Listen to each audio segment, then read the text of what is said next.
Bonsoir à tous, bienvenue dans C'est Contre Loup. On commence par ce débat lancé par Elisabeth Borne.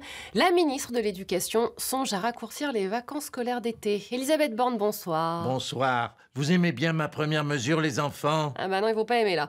En touchant aux vacances, vous allez vous faire détester d'entrer par les élèves. Super, c'est exactement ce que je veux. Pourrir ce gouvernement de l'intérieur.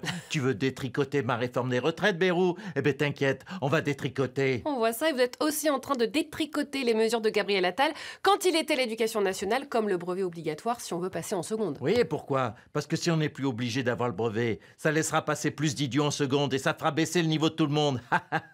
Vengeance. Oh là là, pourquoi vous faites ça? Pour pourrir l'ambiance, voilà. Et parce que c'est ce petit bâtard d'Attal qui m'a piqué ma place à Matignon. D'ailleurs, quand j'étais Première ministre, vous avez été sympa avec moi? Non. Eh ben, je vais être votre pire cauchemar. Oula, elle fait peur. Jean-Michel Apathy, bonsoir. Bah, vous êtes où? Je suis à Pralot pour le week-end. Vous savez skier parce que c'est une noire devant vous, hein. Oui, je sais skier. Bon, bah apparemment il sait skier, hein. Avant de vous lancer, un commentaire sur les vacances scolaires d'été qui pourraient être raccourcies. Ah oui, ils sont pas bêtes au gouvernement. Un enfant qui reprend l'école le 15 août, c'est un parent qui reprend le boulot aussi. Ben oui, il faut ruser pour mettre un Français au travail. C'est pas évident. Bah oui, parfois faut ruser. L'écologiste Yannick Jadot a annoncé sa candidature à la mairie de Paris. Bonsoir Rachida Dati. Oui, bonsoir. Écoutez, je voulais dire merci à Yannick Jadot et remercier les Parisiens qui vont voter pour moi à 85%.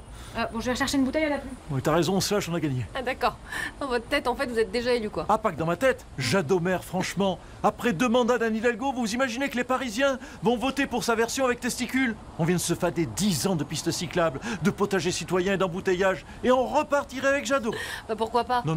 On sort de 10 ans à supporter les financements d'associations de jeunes qui font du hip-hop éco-responsable. Hein, c'est pas pour se taper un baba cool sur le retour qui veut faire des couloirs urbains pour les surmulots et des éco-quartiers en bouse de vache. Hein. Ah bah comme d'hab, elle est bien remontée Rachida. Il n'y a pas eu que les vacances d'été plus courtes. Le gouvernement réfléchit aussi à faire travailler les Français gratuitement 7 heures par an. Tout de suite, l'avis de Jean-Luc Mélenchon. Regardez.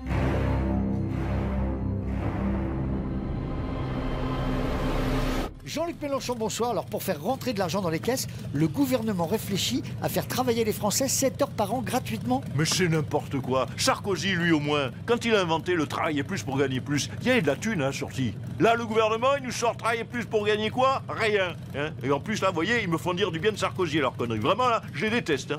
Bah, vous n'êtes pas fan du concept, mais comment on comble les déficits alors? Mais alors, le travail gratos, le lundi de Pentecôte, ça existe depuis quoi? Depuis 15 ans. Chaque année, le déficit est encore pire qu'avant. Non, tout ça, c'est de l'entubage. Pareil, un plan de licenciement massif. Vous savez qu'on appelle ça aujourd'hui? Et j'en dis leur. Plan de sauvegarde de l'emploi. Voilà, la suppression des acquis sociaux qui nous est chère. Vous savez comment on dit ça maintenant, Michel? Flexibilité. Voilà, et il y a pire maintenant. On dit employé solidaire à la place de vous l'avez dans le fion. Moralisateur et en colère, pas de doute, c'était bien lui.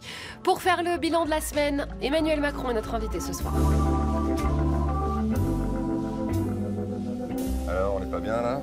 À la fraîche? Décontracté du gouvernement. Monsieur le Président, bonsoir. Eh, bonsoir Hélène. Vous avez kiffé votre semaine? Musk qui fait des saluts nazis? Trump et tous ses potes milliardaires au Capitole, et dire qu'on m'appelait le président des riches, souvenez-vous. Mais à côté de Trump, moi je suis Che Guevara. C'est sûr que c'était pas une super semaine. Ah mais comme toutes les semaines en fait. Hein. Une semaine, il y a un ouragan qui ravage Mayotte. Il y a un incendie qui détruit Los Angeles. L'autre semaine, il y a Bérou qui est nommé premier ministre. Non, pardon, ça c'est moi qui l'ai nommé, pardon. Alors Donald Trump va très très vite. Dès son premier jour, il a signé de nombreux décrets et en promet 100 dans les prochains jours. Eh oui, et mon Bérou, lui, en 2 mois, il en a signé combien des lois et des décrets? Ben 0. Voilà, ça c'est mon champion. C'est un autre rythme que le Trumpisme, vous savez, le bérouisme. Ouais, c'est un autre rythme.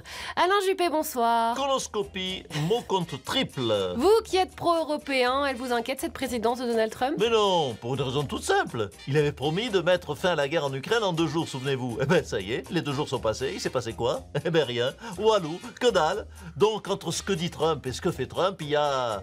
Ben comme entre ce que Bérou ne dit pas et ce qu'il ne fait pas. J'ai pas tout compris. Elisabeth Borne, il vous inquiète Trump, vous? Non, au contraire, Trump. If you want to bombard the gull of Bérou, just do it. Les Trumpistes. Tiens, Jean-Luc Mélenchon, l'idée d'Elisabeth Borne de raccourcir les vacances d'été, vous en pensez quoi? Et allez, encore une carotte pour faire bosser les Français. Non, on veut pas travailler et on veut en plus être payé double. Voilà. Avec un slogan pareil, vous allez faire un gros score. Emmanuel Macron, le mot de la fin? Écoutez les Français, passez un bon week-end. Voilà, parce que la semaine prochaine, il va y avoir une nouvelle catastrophe peut-être. Je sais pas moi, une pluie de sauterelles. Tremblement de terre. Ou peut-être même une idée de François Bayrou. Oula, vous avancez un petit peu là. Allez, salut à tous.